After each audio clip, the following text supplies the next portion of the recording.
everyone, my name is Mila, I'm from Ukraine and this is my vlog in which I'm reacting to Eurovision Song Contest. And let me tell you this is the second time when I'm recording this video because I recorded the first one like 2-ish weeks ago and then I was transferring it from my phone to my laptop. Something went wrong and I just lost all the data. So yay me! I don't know how, probably something with incompatibility of the Apple and Windows system and whatever. So yay, that's why this video is so late, but I still wanted to do it and I'm doing it now. Today I'm gonna do the video of 10 biggest crimes of this year's Eurovision Song Contest. And without further ado, let's go to crime number 10.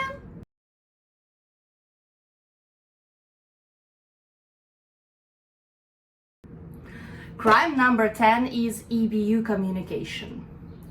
I believe that a lot of problems this year could have been avoided, or at least, let's say, just like the blow could be softer if only EBU communicated directly and clearly about all the things which were happening.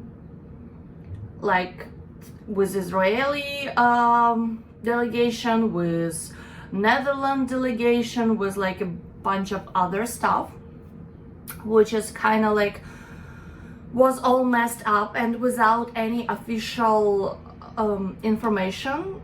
There was a lot of speculation and those speculation caused like a lot of outroar, which like in the end ended up to be not really fair.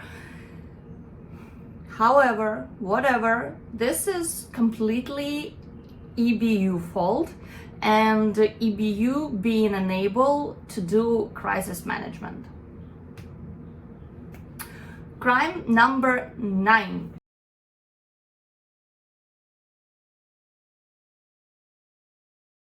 EBU putting blame on delegation.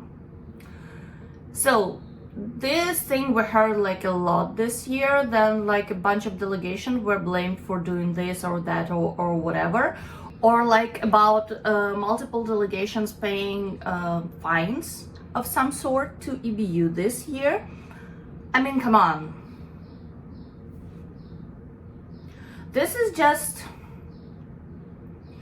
stupid, because if basically like every second delegation are breaking a rule, maybe the problem is not in the delegations.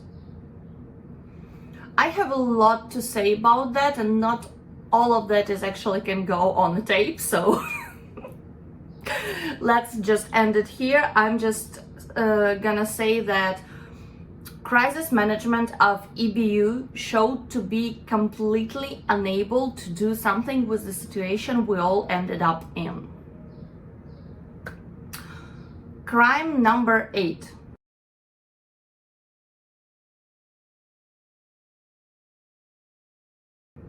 Crime number 8 is Iceland finishing dead last in the first semi-final. I still believe that Hera was amazing, that song was like actual Eurovision banger, and I completely don't understand how it ended up to be like on the last place. It's blowing my mind. I cannot even find the words. And yeah, Iceland, I still love you, and I'm sorry for Europe ignoring your entry, your wonderful entry this year. Crime number 7.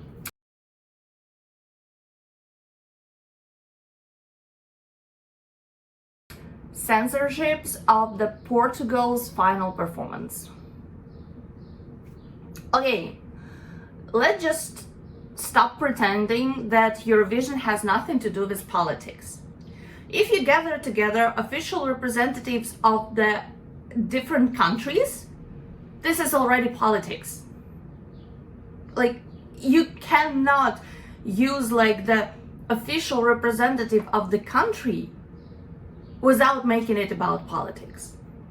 So yeah, I just let's just drop all of this pretending and start dealing with reality.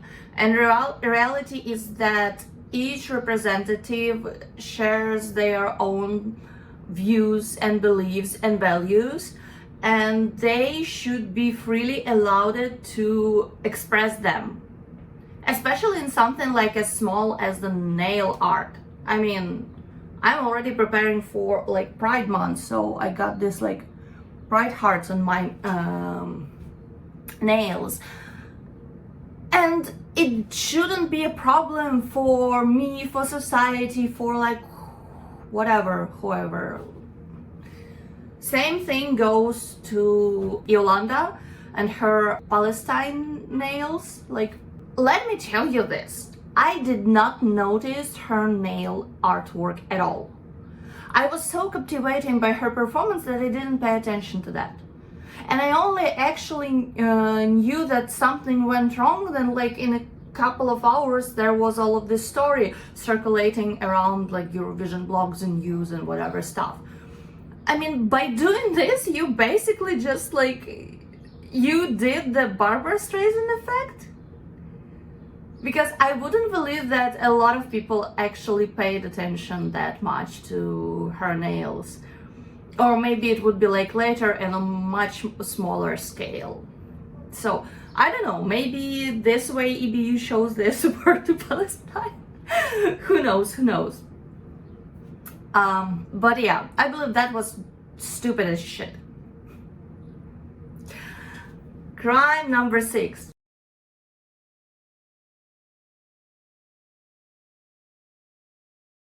Crime number 6 is the disqualification of the Netherlands.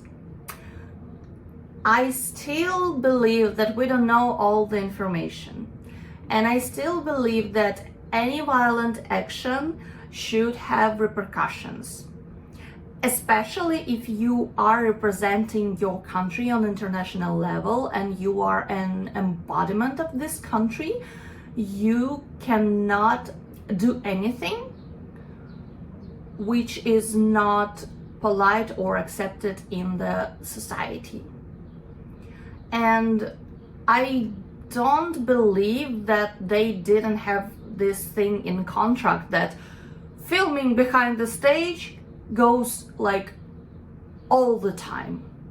From what I've learned for so many years, like around Eurovision, is that they are filming it constantly. They filming and filming and filming this, and I may understand that he was emotional and he did not want it, some extra attention, but on the other hand, like, if that was agreed upon, he did not have a right to react violently. Probably he pushed camera, not the camera woman. Still, who was holding the camera?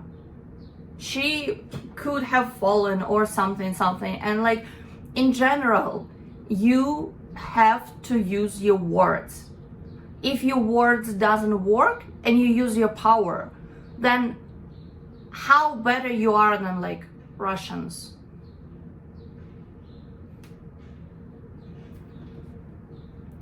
So yeah, I still think that this is controversial, and also I believe that a lot of problems for this specific case goes from EBU being unable to communicate well on this occasion. But I kind of agree with disqualification, because if you act violently, you cannot be allowed to perform on stage. Crime number 5.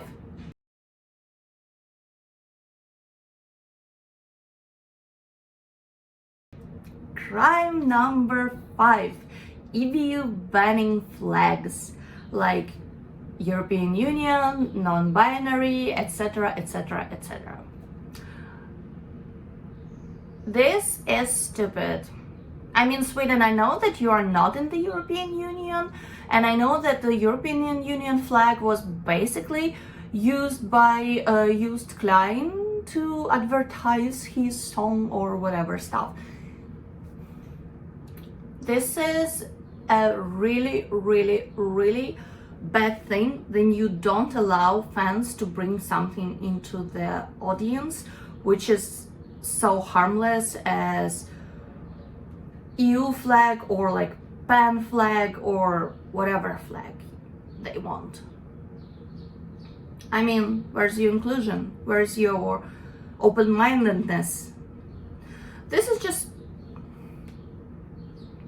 once again, it goes to one of my previous points, because you cannot gather together people from basically all over the world, from different countries, from different cultures, and not make that about politics.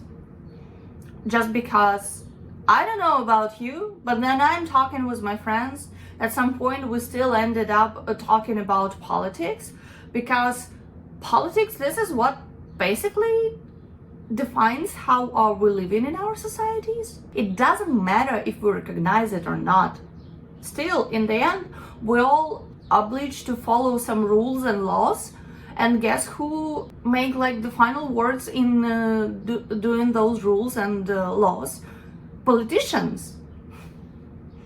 That's completely another talk, is that we need to control our politicians, because it's democracy. In democracy, they're representing our country, and they should represent the thoughts and hopes of the fellow countrymen. But yeah, that's completely another talk.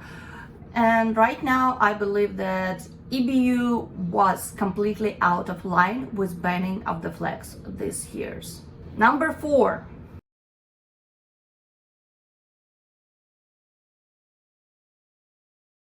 Crime number 4. United Kingdom getting nil from the public voting on the grand final night. I know a bunch of people who voted for him. I mean, I voted for him. I'm like, that's like hands down one of my favorite shows of this year's Eurovision ever.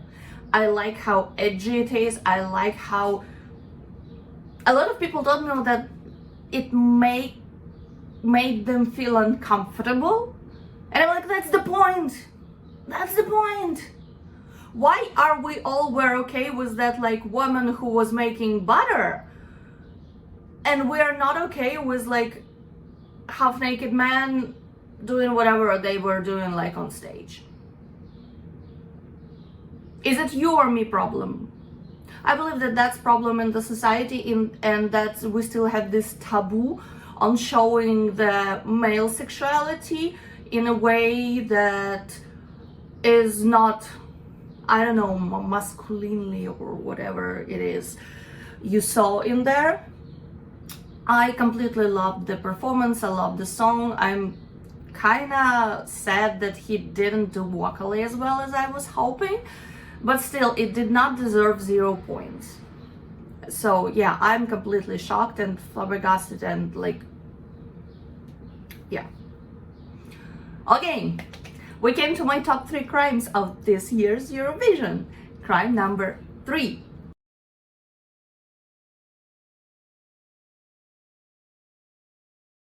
Anti-booing system. That was shitty decision, which basically led to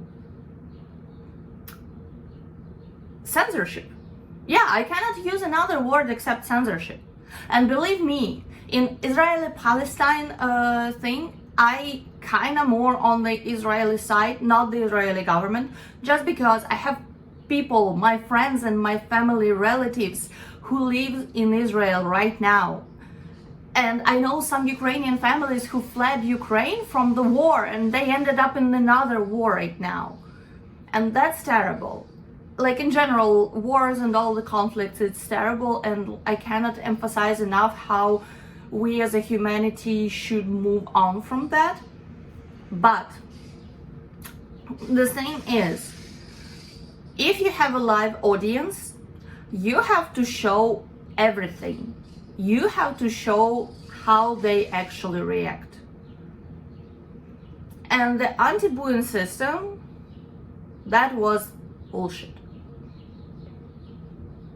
I believe that this is something which prevents people from expressing their thoughts on the issue. And we cannot do that.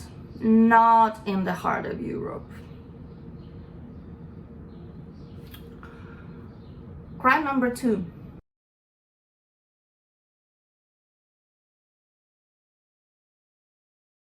Non-qualification of Belgium.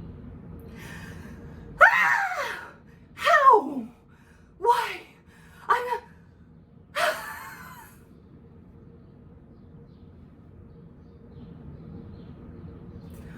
Musti is one of the greatest acts of this year's Eurovision.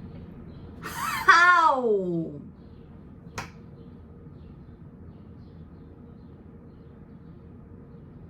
I'm probably gonna just stop it here because like I don't even have words enough to express how angry I am with that. Like, the fuck is wrong with you people? Yeah, no. Still, for me, it's like one of the definitely top 10 songs, and I hope that Musti won't take this as like a really big blow, and hopefully he will come back at some point because I really loved him. He was amazing. He is amazing. Okay, drum roll please. Ta-ta-ta-ta-ta. We came to crime number 1.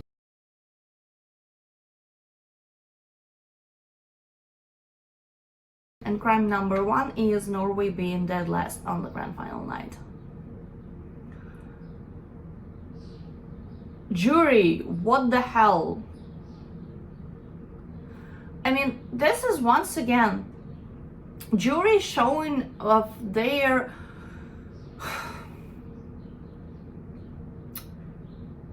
unprofessionalism. They were supposed to be professional juries, but I would call that unprofessionalism, because every time songs which are like not even like step away from classical pop songs, but songs which are like on the other end of the scale, like rock, folk rock and whatever, like hardish sounds, jury's like, oh no, we don't want this, and they just like give it really low scores. They had one of the best performances of the night, like literally. I mean, they stole the show. Although I had another favorites in the second semi-final, I understood that Norway stole the show. And then in the final, and yeah, I don't know, I'm just like, what the hell, like why? This is for me like the biggest unfairest thing ever, and I don't even know what to tell you about how surprised I am and how surprised people with whom I watch Eurovision were, because that was good. That was really good, and thank you Norway for treating us to such an amazing and quality music. And I'm really sorry that jury doesn't know what the actual quality is. Last year that was with Lord of the Lost. This year same thing happens to Gote. Some diversity in music as well, in musical genres. No? Anyways, this is my thoughts on this year's Eurovision. What's your thoughts? Share with me. If you like this video, please don't hesitate to give me a thumbs up, subscribe to my channel, leave some comments down below, and see you in my next videos.